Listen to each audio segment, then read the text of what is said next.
So welcome everyone, and thank you for joining us for our first webinar in a series that we're just launching. My name is Claire Cullen, and I'm the Operations Director for the Center for Sustainable Food Systems, which includes the UBC Farm. And we are part of the Faculty of Land and Food Systems at the University of British Columbia. Before we begin, I just want to acknowledge that UBC's Vancouver campus is situated on the traditional, ancestral, unceded territory of the Hunkaminam-speaking Musqueam people. I also want to acknowledge that you're joining us today from many places, near and far, which is wonderful, and acknowledge the traditional owners and caretakers of those lands that you are on. Today is our first installment in our webinar series, Building a Resilient Food System During COVID-19 and Beyond. The webinar series will feature many of the foremost food system experts from UBC and across British Columbia. This webinar is brought to you by the Center for Sustainable Food Systems, the BC Food Web, and the Faculty of Land and Food Systems at UBC. I'll just take a moment to introduce a little bit, or tell you a little bit about the hosts of the event today. So the Center for Sustainable Food Systems at UBC Farm is a teaching and research center, as well as a local to global food hub working towards more sustainable, food secure future. Our mission is to innovate from field to fork to achieve resilient, thriving, and socially just food systems for all. The BC Food Web is a web portal project which aims to increase access and connection to current research and other resource materials. In addition, it aims to encourage innovation between farmers and researchers for future project collaborations and to increase the amount of community-based research. And the Faculty of Land and Food Systems at the University of British Columbia is a world leader in integrated research, education, and service. The faculty aims to address critical global issues around human health and a sustainable food supply. So I want to thank you for joining us on our webinar today. And today's topic is, what is the food system and how do we make it more resilient during COVID-19? And beyond. So we have with us today Professors Navin Ramankutty and Will Valley. They'll be presenting a primer on the food system. They will unpack what we mean when we talk about a food system, how it works globally, and what the impact is locally. Navin Ramankutty is a professor and a Canada Research Chair on Global Environmental Change and Food Security at the School of Public Policy and Global Affairs and the Institute for Resource, Environment, and Sustainability at the University of British Columbia. His research program aims to understand how humans use and modify the Earth's land surface for agriculture and its implications for the global environment. And our second presenter today is Will Valley. He's a senior instructor in the Faculty of Land and Food Systems at UBC. His research focuses on sustainable food system education, food literacy development, urban agriculture, and community engaged scholarship. So just a little bit of housekeeping before we get started. So after each professor is going to give a brief presentation, and then we'll move into a question and answer portion of today's webinar. If you have any questions that you'd like to have answered, you can put them in the Q&A tab for this one, and which is at the bottom of your Zoom control panel. Also feel free to upvote other questions if you think it's an important one to ask. And then we have some people working in the background who will bring the questions forward to me, and I will ask them of the presenters. And you can ask specifically to one or two of the presenters or a more general question if you like. And so lastly, I just want to acknowledge that in these unprecedented times means that we are all working in new conditions, and many of us are working from home. Both of our panelists are working from home, and they are fathers. And just want to sort of say that don't mind if there's any distractions in the background, any kids, any pets, any significant others coming in and out. Hopefully we'll keep those to a minimum, but if that happens, you know, we just have to go with the flow. Mhm. Now, I will hand it over to our presenters to begin our webinar today. Thank you, Claire. Thanks very much for giving us this opportunity to talk about an important issue along with Will. Feel privileged to kick this off. So that our topic for us today is to talk about what is a food system, looking at it from both a global and local view. We thought that we would start this by talking about our own kind of perspectives, the lens with which Will and I look at food systems. Let's see if we can get the slide deck moving.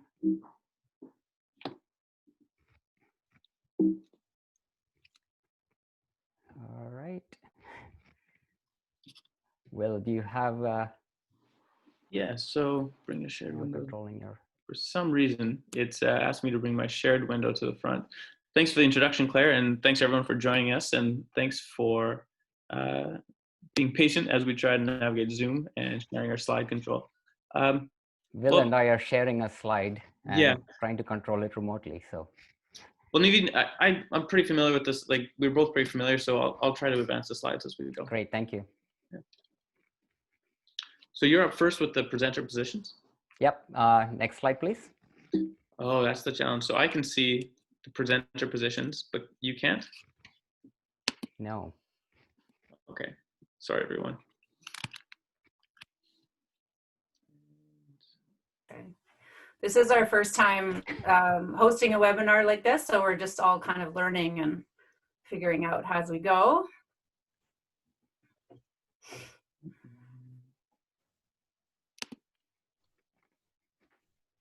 Maybe I can start talking about my presenter position while Will brings up the slides. Thank you, Will. There we go. I'm originally a climate scientist. One of the really interesting things I like about food systems is that people come to food systems from many different perspectives. So there are, obviously people who study crops and agronomy. There are people who think about how much food costs, so they're economists. People who think about the quality of our food and what we should eat, so they're nutritionists. There are health scientists. There are social scientists who think about farmers and their livelihoods. And there are ecologists who think about agriculture and the environment. And I'm one of the latter. I came into food systems because I was originally interested in kind of global environmental problems. I was interested in climate change. I was interested in deforestation.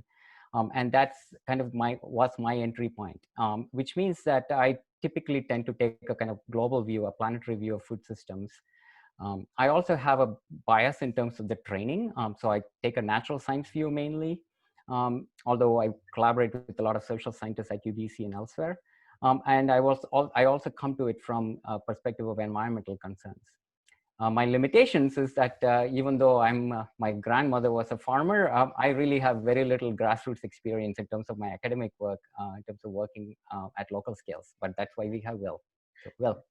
Mm-hmm. Thanks, Navin. So for me, I just want to talk a little bit about my focus. I am a senior instructor, so my role at UBC is predominantly teaching with educational leadership or research roles as a component, but not as prominent as a traditional professor.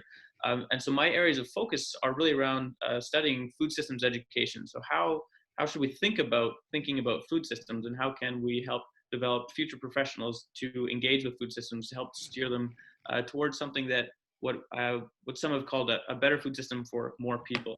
I also have a practical background and a research background in urban agriculture in Vancouver specifically, and I've done some work on K-12 school food systems and professional development for teachers.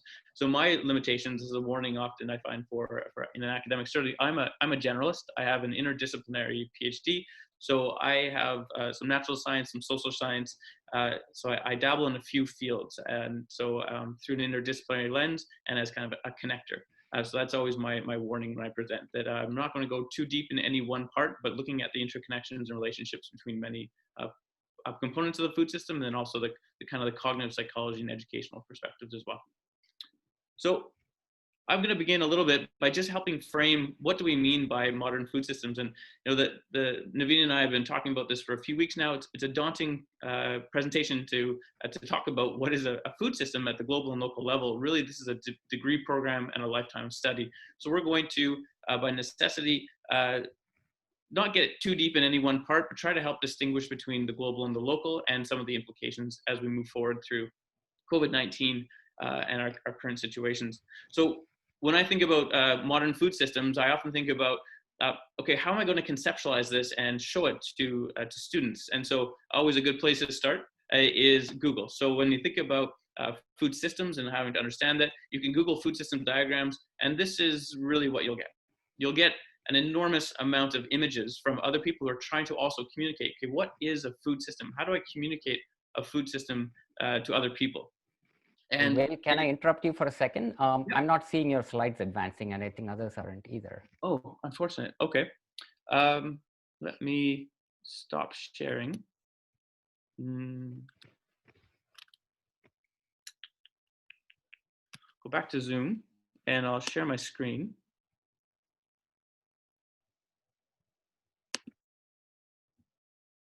I'm hoping this helps. How's that? Better? Okay. So here's my, oh, pardon me. Here's the, oh, and now we're going quite quick.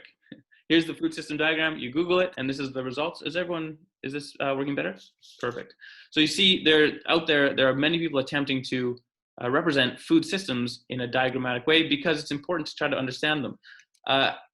We're going to choose a few more simpler ones to demonstrate, but when you think of a food system, this particular diagram shows us the kind of the bare background or the skeleton of what a food system, where we can begin by conceptualizing a food system. So it's the supplier being those individuals and corporations and groups that create inputs and provide inputs for producers, primary producers. And so our farming, our farms, and for our, you would also in the producers part put people who are harvesting and wild foraging. But from there, it goes into manufacturing or processing, which then gets into wholesaling or buyer, all the way down to something most people are more familiar with, food service and retail, or grocery stores, eventually coming to the consumer at the level of the household. And then there are nutritionists and physicians and other experts that help us manage and think through what to eat and when to eat. So this is kind of the background skeleton of the food system. And this is from 1998, so it's a bit older now, and there have been more recent diagrams. So we often use this one with our food system students at an introductory level to say, look, this is what you will likely be, this is your future work environment. You'll be situating yourself somewhere in this complex diagram. And if you look at it, we have the environment on the left, the economy or economic perspectives in the center, demographics and consumers on the right. There's science, technology, the farm economy. So there's a lot going on, and it's a lot to handle. But what we remind our students is actually this diagram is a simplification of what is actually quite more complex.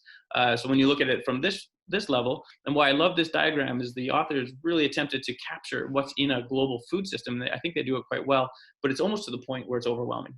And then at this point, we again remind our students, this too is an oversimplification of reality. So modern food systems are complex. And this complexity can be quite overwhelming, and in some ways gives us a sense of why we've gone down the pathway of narrowing out complexity and reducing our field of expertise and our ways of looking at different components of reality in the food system, so that we kind of get away from the noise, but also at the same time, what we're realizing in these complex systems with uncertainty, we do have to kind of step back sometimes and look at the whole system so that we can understand when we can jump in more deeply and when we can be a bit more reductive. So just as a quick warm up, just to get folks on the webinar thinking about food systems, and to almost to demonstrate that we are inherently good systems thinkers, we're going to ask you to think about the components of your own household food system. So we're going to give about 15 to 20 seconds to think about your own household food system. What are the different components? What do those components interact with, and where does the food system take shape into your household? We'll give you about 10 seconds to think about that, maybe jot down some ideas, and then we'll ask you we'll send out a bit of a polling question to see where your thoughts went.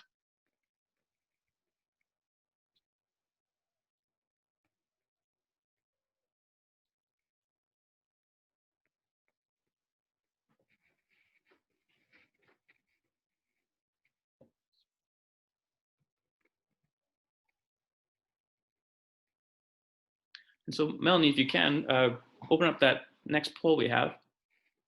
And so when you're thinking about your household food system, we're just curious about where you mostly focused on.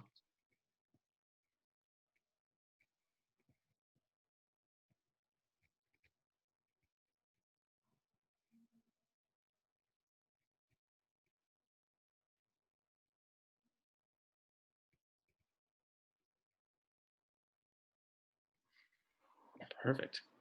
Great. And Melanie, can you show the audience also the poll results as they're coming in?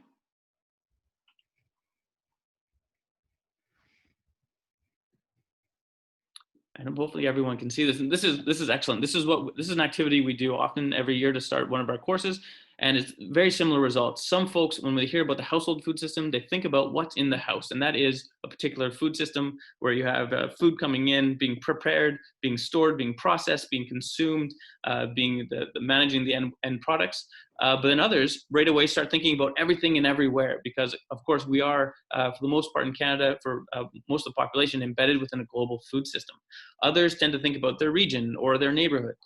So already a somewhat simple question about the components of your household food system takes everyone in different directions, which is a really fascinating part about thinking about food systems. And it's something we need to acknowledge. I'm just gonna get rid of this poll. It's something we need to acknowledge when we're thinking about food systems. So we're going to transition to thinking about the local view. And quickly, another poll, Melanie, if you don't mind. We want to get a sense of, when we say the word local, what does that mean to you? And so your options here are local is within 100 miles. Think about the 100-mile diet. Within a bioregion, perhaps you're fans of the Institute for Sustainable Food Systems at Kwantlen KPU. Within a province, or say, it's something I'm struggling to answer.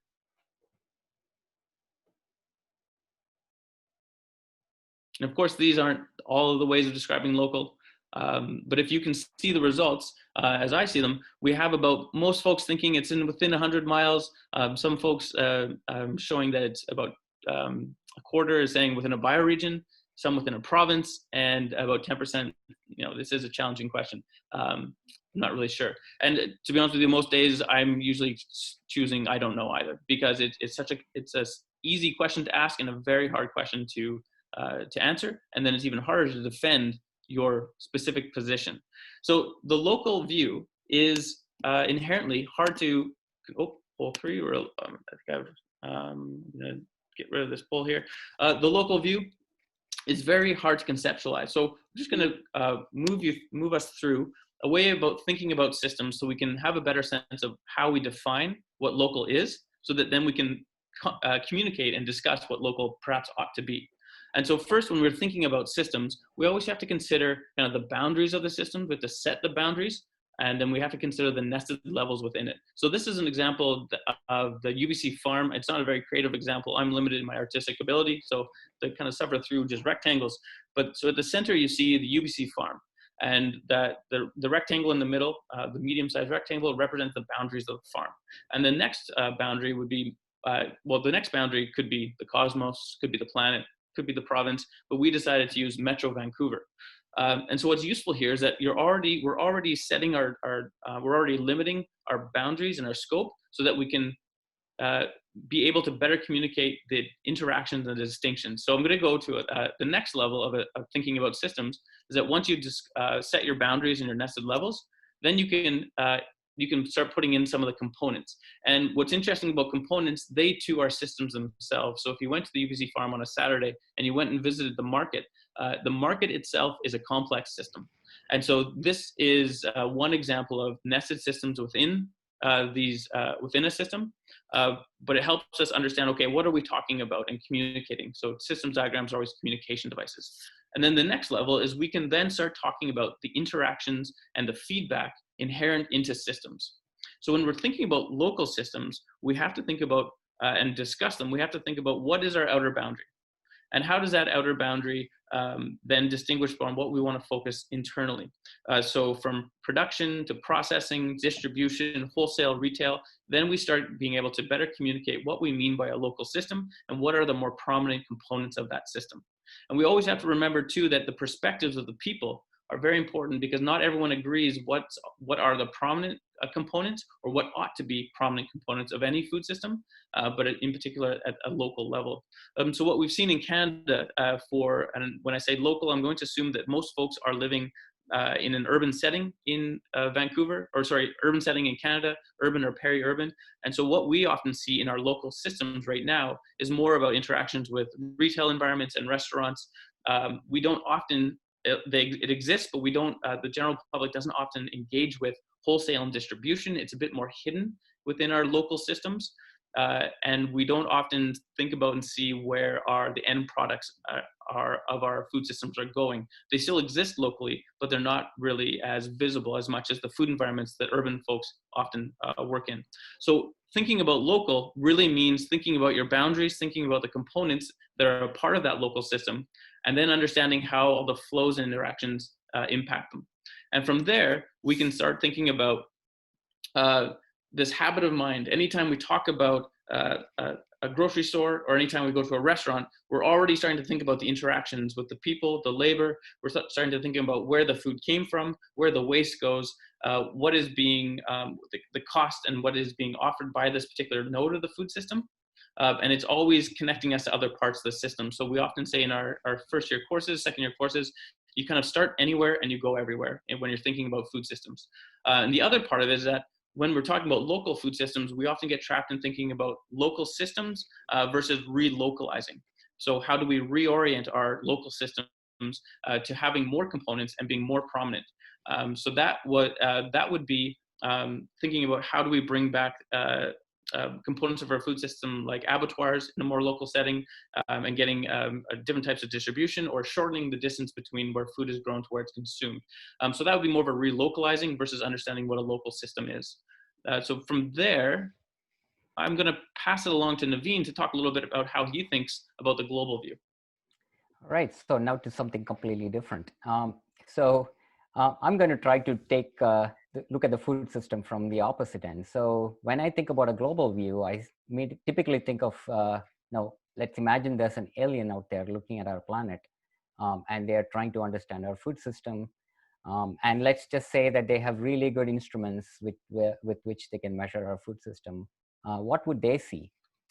Will, can you advance the slide for me, please? So they would see this, which is a picture of the world's agricultural lands. We see croplands here in green and grazing lands in orange. So fully a third of our world's land surface is used for agriculture, for growing our food. And so an alien would be really puzzled. It's like, when they look down, they can see a whole bunch of species on this planet, but they see that one species has pretty much taken over and they've covered the entire earth just to grow their own food. Next slide, please. They would also see that the world's agriculture is actually contributing to a whole bunch of global environmental problems. They'll see that agriculture contributes to a quarter of the climate change problem, a huge part of the biodiversity problem, the biggest user of fresh water on this planet, and also the biggest polluter of fresh water on this planet. So that seems to be a challenge. Yes, food is really important, but it also has these major environmental issues as well. Next slide, please. You'll also notice that we use all of this land, we use all of this water and nutrients and energy to grow our food, but that we are not using it all that efficiently. They'll notice that only about half of the calories that we produce on our agricultural lands actually goes to feed humans. About 10% is actually going to biofuels or other industrial products, and more than a third of it goes to feed animals. And just because of the biology of how those animals work, when we eat those animals, we only get 4% of those calories back because it's not a very efficient way of getting our calories. So together, only about 60% of all the calories that we produce on our land is actually going as human calories. The remaining 40% is sort of lost in the system, it's wasted. Next slide, please. And talking about food waste, globally, it's estimated that a third of the food that we actually produce is completely wasted. We take all of this energy to produce it and we just waste it. This figure shows how that component of waste is broken up along the supply chain. Turns out that about 50% of the waste occurs at the production level or on the handling and storage level, either because farmers don't have the right price to harvest their food, or there are pests and diseases, or because they don't have cold storage facilities and so on. But another third, or more than a third, occurs at the consumption level. It's food wasted after it gets to the consumer. So it's waste that happens when you don't finish your food at the restaurants, or it's waste because people don't want to buy vegetables that don't look appealing to them at the grocery stores. That's a huge component of food waste, and it's a kind of a tragedy that we are using all this energy and land to produce the food, and we only use about 70% of it. Next slide, please. The other thing an alien would notice is that huge amount of food flows around this planet. This shows the flow of soybeans on this planet, and you can see that a huge amount of soybeans flows from the Americas to Europe and China. And in fact, most of the soybeans is going there to feed animals as well. So it's not really directly used for food. So an alien view would also notice that food moves around this planet, and that's one of the things they would see. They will see that we are shipping and trucks carrying food around this world. And now I turn you over to the next question. So one of the questions that come up, especially in the time of COVID, is there's lots of arguments, and people are asking: is our food system broken? Is it doing what it's designed to do, and what is it actually designed to do? So in the next slide, I'll show you, there are contrasting views on this question. It's not very easy to answer. So these are two different articles that were published last month. The first one, they were both published in very prominent places. The first one is in the New York Times, titled "Spoiled Milk, Rotten Vegetables, and a Very Broken Food System." It's an op-ed written by Jennifer Clapp, who's a professor at Waterloo. A day later, The Economist magazine published a frontline article which said the global food supply chain is passing a severe test. And so these opinions are not surprising, but it kind of shows you that there is really contrasting point of view, and whether how people think the food system is functioning. And so Will and I thought that we'll talk about that from both a local and a global view. Over to you, Will. Thanks. Yeah, so this question, is the food system broken? It's a question that comes up every once in a while, and as Navin pointed out, since COVID-19, it's come up a few times. And it's an interesting question because the answer depends. It depends on your perspective, and it depends on your values and your expectations. And so coming back to the idea of food systems diagrams, it's the perspectives of the stakeholders are really key to understanding if we can answer a question like this. And this is an important question because we have likely 100% consensus that things like hunger should not happen, especially in a wealthy country like Canada. So we have some absolutes in our food system, but then once we actually try to understand this complex system, both sides are right and both sides are wrong. So how do we work in that? And another part of this question is that it is assuming that the food system was working well before. So something to be broke means we were agreeing it was working before. And to be honest with you, this has never been a consensus that it was working well. And so we can question, when we think about the responses to is the food system broken, from whose perspective? Who was it working for and who wasn't it working for?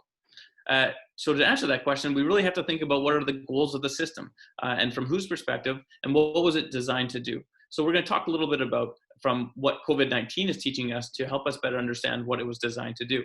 So from local trends, what we're seeing, and we're just going to kind of pepper you with a few kind of high-level things that have been noticed, and it's been early to say that they've been empirically tested, but have emerged as anecdotes. But we're going to present a kind of a collection of anecdotes that we feel are strongly we can support, or enough that we can explore further.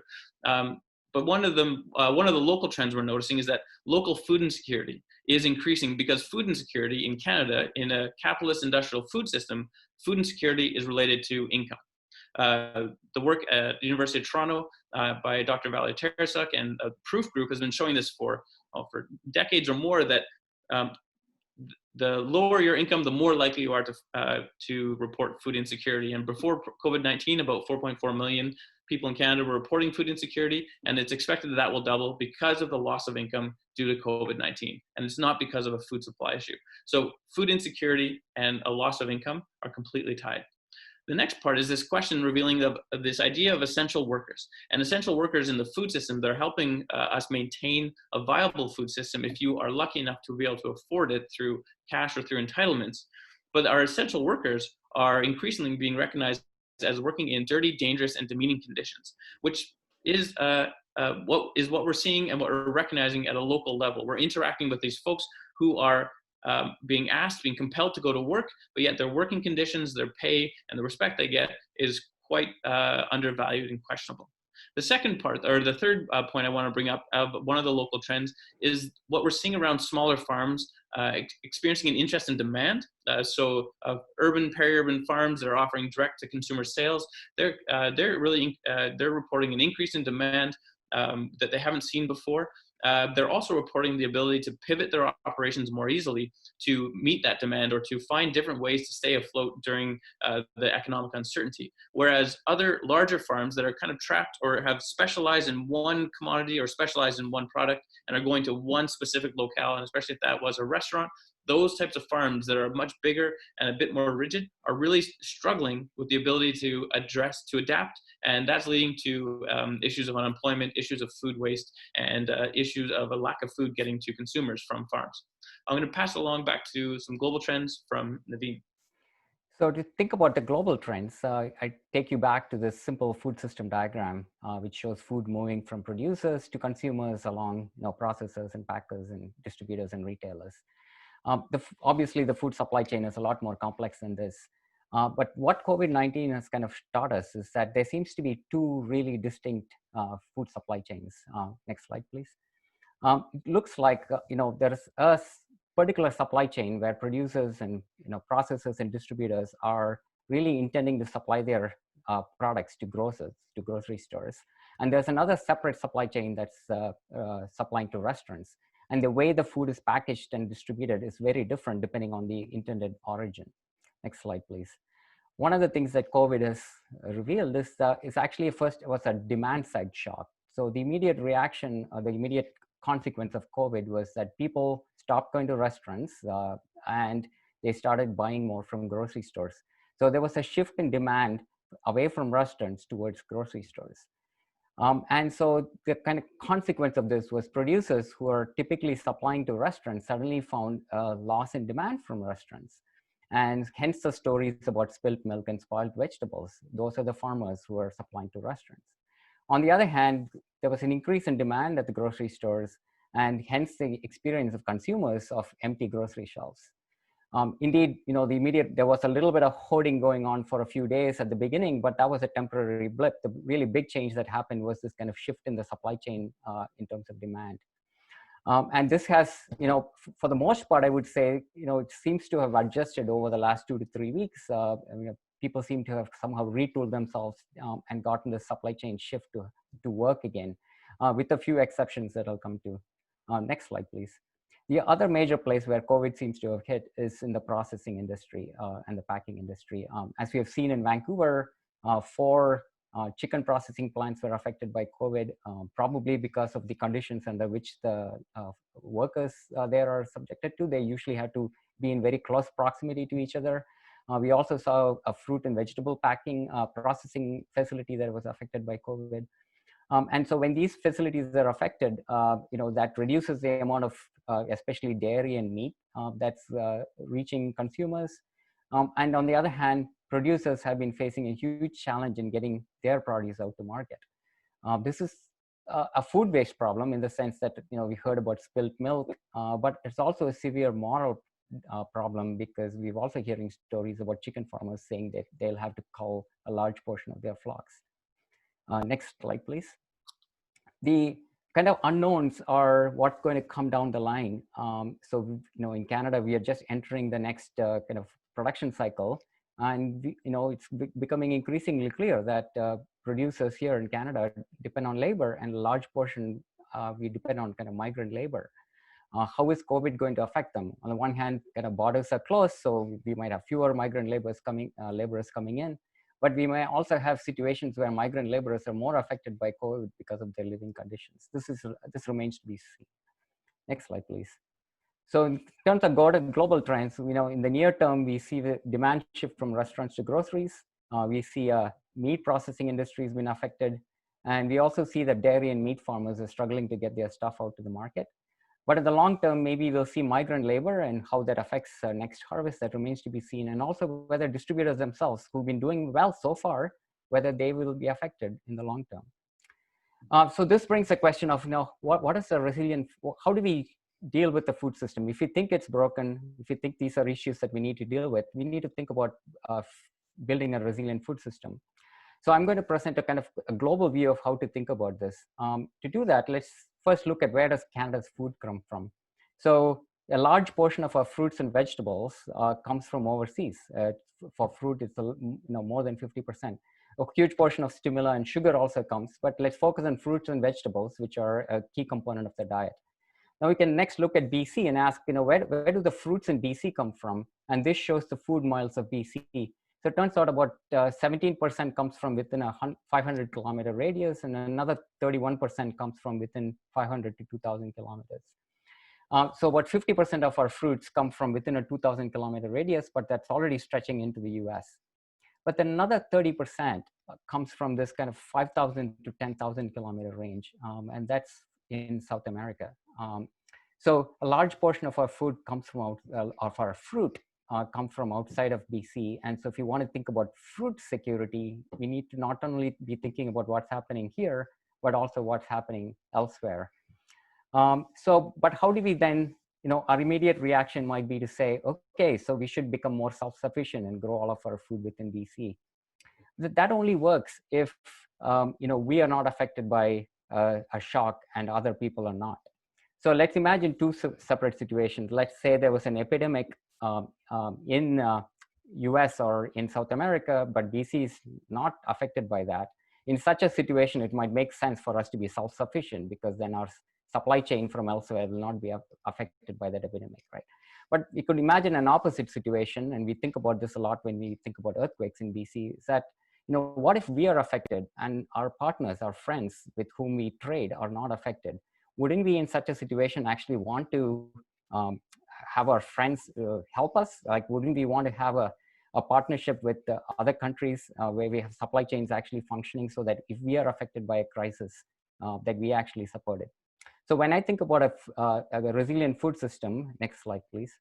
I think about something like this, where we grow a certain portion of our food within BC. What that amount is really depends on the food type and whether we can grow it well or not, and so on and so forth. But that we also have some kind of trade partnerships with a whole bunch of different other kind of partners. And in fact, we should think about that trade portfolio as being more diversified. So just as we think about our financial portfolios, where we typically emphasize diversification of our portfolio, we should be also thinking about diversification of our food supply, where we grow some of it ourselves, but we also source it from a diverse set of sources. With that, come to the end of our presentation. Sort of some of the key takeaways from what we have seen so far is, first is to think about systems. So Bill has done a really nice job of presenting a kind of systems view of food systems. We also recognize that historically our food system has prioritized efficiency. We have prioritized kind of producing more food, using less resources. But the pandemic has taught us that we maybe need to think about resilience. A bunch of people are asking the question about whether we need to be building a food system for a 1 in a 100-year pandemic. But we know that climate change is coming down the road. We've seen economic shocks. So there are going to be more, our food system is going to feel more pressure in the future as we have more people on this planet as well. And so each time I think that we build for resiliency. But resiliency, as I argued before, does not mean self-sufficiency. It actually means diversification, and probably diversification has multiple scales. Over to you, Will. Thank you. So a little bit looking ahead, the kind of ending with a webinar of this sort or any presentation, kind of think of what can you do. And so what we're suggesting is to consider and support systemic shifts that center equity in the food system. So if we're looking for systems change, if we're looking to shift away from efficiency more to resiliency, we have to look at where are levers of power within the system, and we should always be centering equity within it. So we aren't reproducing some of the the burdens that have historically happened to marginalized communities, marginalized populations, and not just continue to benefit those who are in power and those who have historically benefited from the system. So we suggesting things like the universal basic income is what we are experiencing right now, a form of it in Canada and in the States and a lot of parts of the world. And that is one of one way to help guarantee, when we're in a capitalist industrial food system, that people need money so they can avoid food insecurity. Next part is questioning and thinking more deeply about our labor, our immigration, our temporary foreign workers, how we've created a food system that in ways has reduced the prices through some of our labor conditions and our policies, but has created a distinct vulnerability as we move forward. And then being more aware of and being more engaged in federal, provincial, regional levels in terms of what are we actually supporting when we vote, when we engage beyond just the ballot box, when we engage with our policymakers and legislators. What are they valuing? What are they supporting? And in what direction are we collectively heading? So these are the areas in which systemic change can happen and can actually make shifts towards perhaps a more resilient food system, so that when we do experience future shocks that we know are coming with climate change and continue to come with climate change, we can be a bit more prepared, and we can learn from our experience of the COVID-19. So just before we end, the Food Secure Canada just released a Growing Resilience and Equity report, a fantastic report that I really recommend reading in the context of Canada and understanding how Canada is trying to adapt, or how Canada ought to use strategies to adapt to COVID-19 and future shocks. And part of our opening seminar was that we're hoping that some questions we can't answer are going to be burning questions you have, and then we really recommend thinking about the other, attending the other webinars in this series. So issues of decolonization, food system change and crisis, the right to eat. There's a whole number of excellent webinars coming up. And we're hoping to kind of just whet the appetite of what to think about, and then you'll actually get fed more deeply in these particular webinars. So at this point, we're happy to answer some questions, and we'll pass it over to the moderators to help us sort through what questions we should go through. Great. Thank you so much, Will and Navin. That was awesome. Really great presentation, really interesting. Yeah, definitely whet the appetite. Good metaphors there, Will. It was great. Yeah, so we do have some questions coming in.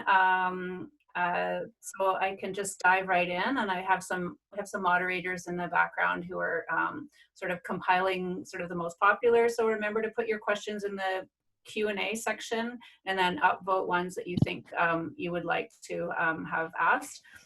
So we'll just get in. We've got about sort of we've got about 15 minutes for questions, so we'll see how many we can get to. So we've got quite a few questions about the sustainability of animal agriculture. So what's your opinion on its sustainability, and how do we make sure we are including a holistic view of the system, i.e. grazers in mixed agriculture, through using their manure to build soil and using meat to extend the ability to eat locally throughout the year, into our considerations of a resilient food system. So I'm not sure which of you would like to take that on, but it's open. Mm-hmm. I'm happy to go first if you want, Will. Sure. Go ahead, Navin. I've got some thoughts too. Yeah, I mean, this is a question that I've thought a lot about, and it's a question with a complex answer. So one aspect of there isn't one animal agriculture out there. There are whole kinds of different animal agricultural systems. There are grazing systems, there are feedlot systems, and so on. And so part of the distinction we need to make is think about what kind of systems actually work well and what doesn't.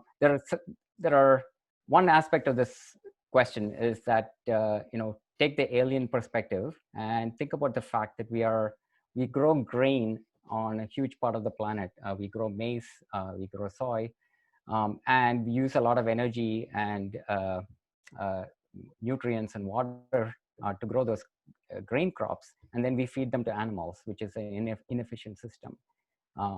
But there are places on the planet where we can't grow crops, where animals are able to graze on grass and other kinds of vegetation that humans can't eat.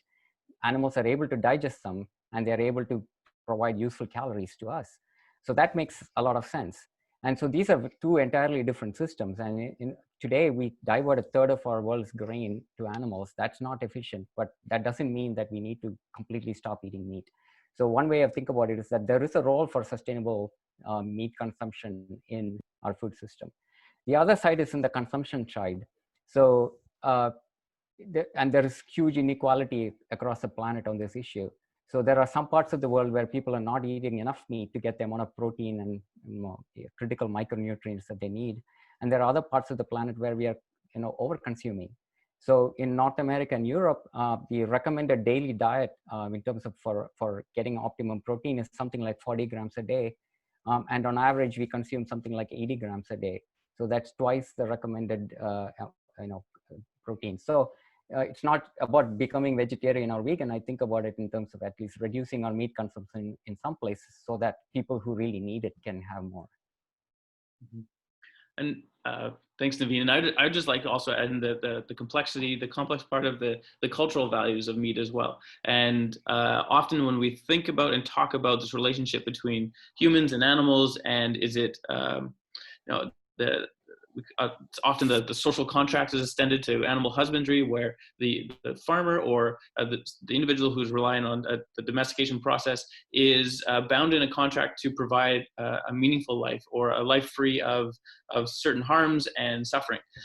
There are other cultures that don't see that that relationship as that is the only way of relating to animals and to humans, and that animals and humans have different relationships and different opportunities and of interacting, and different meanings behind that interaction as well.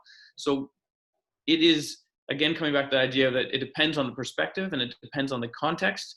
So to keep those in consideration when we even discuss the sensitive topic of should we eat meat or not, because often it goes into the binary of eating meat's evil and not eating meat is virtuous, not helpful. Although great for getting an argument going, and I love arguments, but not a helpful way to conclude something and moving forward. So there's that component to it, being aware of the cultural differences, how we even frame this relationship. And then the other part, though, is looking at it from an ecological, energy, or systems of flowing metabolism within any area. So any concentration of animals or species at such a level that disrupts the natural cycles within an ecosystem should be something that we think better about. We should question why we're allowing those types of practices to happen if it's destroying the integrity of an ecosystem in a specific area. And that's not just for meat, that should be for any of our human interactions. Meat and concentrated animal feeding operations just tend to be an example of where it is occurring, where we know it's occurring, where we can measure it, and where we should focus our attention to transitioning towards something a bit more sustainable within that ecological context, at least. It's a great question. I think we could go on forever about it, but we'll switch. Yeah, do a whole webinar just on that.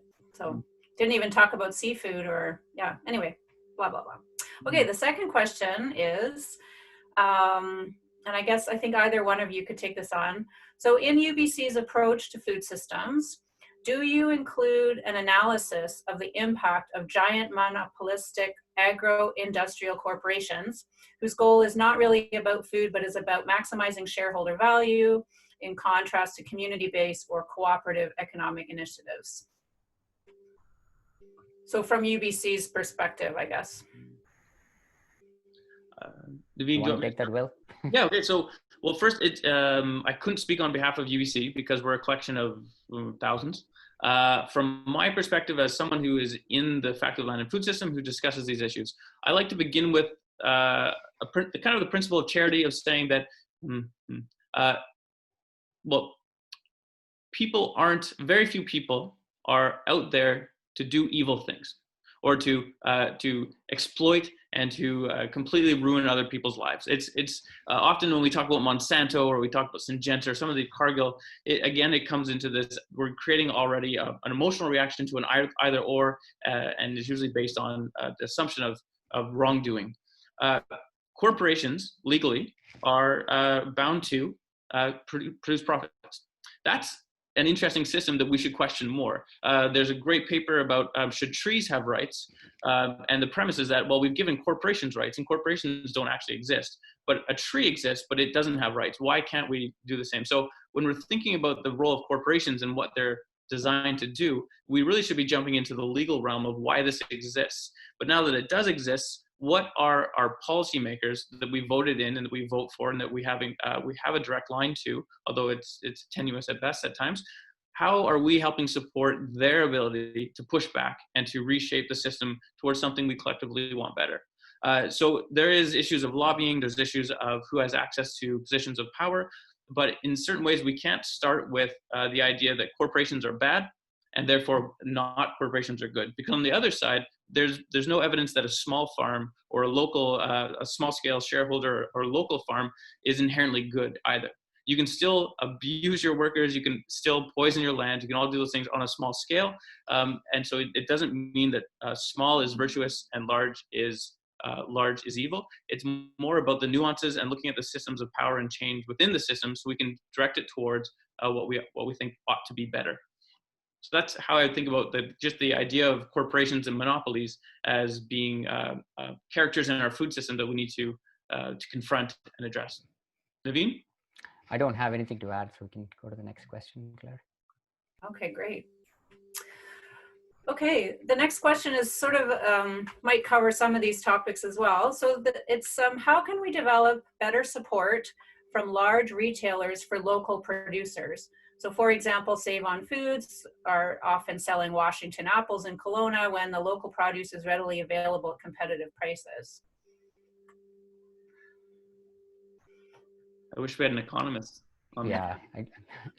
One thing I might just add is I heard earlier this week that Health Canada changed some of their regulations to allow farmers who were normally selling to restaurants to be able to sell into grocery stores. So I think there's some interesting developments there around kind of regulators within the food system and their ability to kind of pivot during this COVID thing. Because as everyone probably knows here, you know, to sell to a restaurant has different requirements than selling to a grocery store, and actually grocery stores can be quite prohibitive. Prohibitive. They just have a lot of requirements, and rightly so, barcodes and packaging and things like that. Whereas a restaurant, you don't need that. Anyway, Health Canada sort of adjusted things accordingly, which is sort of a positive. But anyway, I don't know if that might help with this question. But no, I don't have anything to add. I mean, that's a complex question, and I think people. I think there are multiple levels at which you can make a difference. Part of it is by voting with your feet. Like you can, when you go to a grocery store, you can make alternate choices. But I always think a more important one is your concluding slide, Bill, which is making more systemic change. So as Claire said, changing regulations, and more importantly, who you vote for in the next election, and so on, right? Mm-hmm. And so until we make systemic change, some of these issues, including oversight on corporations and other things, are much harder for individual consumers, individual voters to change, but they can make a difference collectively. And I also like to think about the momentum inherent in food systems. Food systems are incredibly hard to pivot quickly at a large scale. When you think about what a Safeway or an Overway, like where their distribution channels are, what the retail environment is, how they need to be attentive to price, because that is, regardless of where you stand in the food system, one thing we know is price and convenience seems to be something a lot of people really enjoy and look for, and their behaviors are motivated by it. So that's the environment in which our larger chains are working in. And so they need to find ways of moving food at volume onto their shelves, off their shelves to the consumers. And often that leads them towards, and because of our legislative, our trade deals and the way we've structured our economies and our trade, there's a momentum and a logic there that it just has a momentum that gives us a sense of why we're seeing what we're seeing. But also it tells us that it's very hard to change those pieces once that momentum is in. If you think about the large scale apple farms in Washington, what they can produce at a certain cost, those farmers are producing knowing that they need a market. And so they can't quickly pivot. And then the retail environment needs volume in order to make their margins, to pay their employees and to pay the rent and to keep the lights on. So they also need this system. So we're kind of trapped in a system of a slow feedback and slow momentum. And that's very hard for humans to really make sense of slow feedback in these types of systems. So it comes back to this idea of we have to go back to the policy and the regulations that have allowed the system to exist. And then we have to slowly dismantle. There's nothing worse than making a brash decision in a system and causing more trouble. Actually, humans are really good at that, making more trouble down the line. So when we think about the momentum, we also have to think about how do we slowly adjust the system towards something that's a bit different and better. And when you think about the changes we're living right now, they didn't all happen all at once. They have been a slow development over time as well. So it's almost a bit of patience and a bit of recognition that these systems are so large and complex that they change in slower ways, but there are ways to change them. Mhm. Great, thank you. I think we have time for at least one more question, and this is slightly different issue. So if we focus on defining food insecurity in terms of lack of economic access to adequate food, rather than broader questions of control and power within the food system and sustainability, does that help perpetuate the status quo and legitimize the current broken system? I would say that's a terrific question. I mean, one of the tragedies, I think,